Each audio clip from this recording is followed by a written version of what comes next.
কারে দেখাবো মনের দুঃখ গো, আমি বুক সিরিয়া। পরীক্ষাতে ফেল করলাম, আব্বা তো মনে হয় বাড়িতে গেলে এমন মারা মারবেন, কান্নার ফাটা ফেলবেন।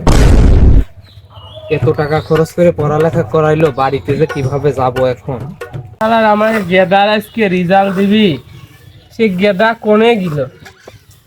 সবাই রেজাল্ট পায় একটা মিষ্টি খাওয়া খাই করতেছে, আমার গেদা সেই সকালবেলা বেরোইলো এখনো বাড়ি আসে না। যাই হবার হয়েছে, যাই আগে আব্বার সাথে দেখা করে আসি। এবার জীবনে কি করলাম। কিরে গেদা, তুই এতক্ষণ কোনে ছিলি? সবাই রেজাল্ট পায় মিষ্টি খাওয়া খাই করতেছে, আর তোর রেজাল্টের কি খবর?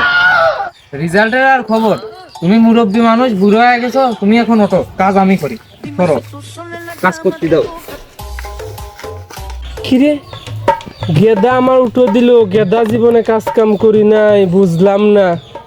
রেজাল্টের কথা বললাম আর গেদা আমার উঠো দিল। তুমি রেজাল্ট বাদ দাও তো, তুমি বয়স্ক মানুষ, তোমার অনেক বয়স হয়ে গেছে, আগে কাজ কাম করতে দাও। আমার গেদা কত ভালো হয়ে গেছে যে কাজ কাম করতেছে। গেদা তুমি কাজ কাম বাদ দাও, আগে রেজাল্টের কথা কও। কি যে কই রে এখন।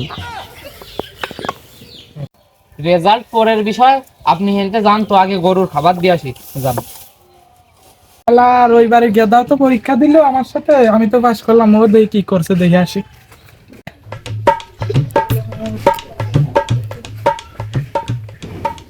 কাকা বাড়িতে আছেন নাকি? খুশির খবর আছে, বেরোন।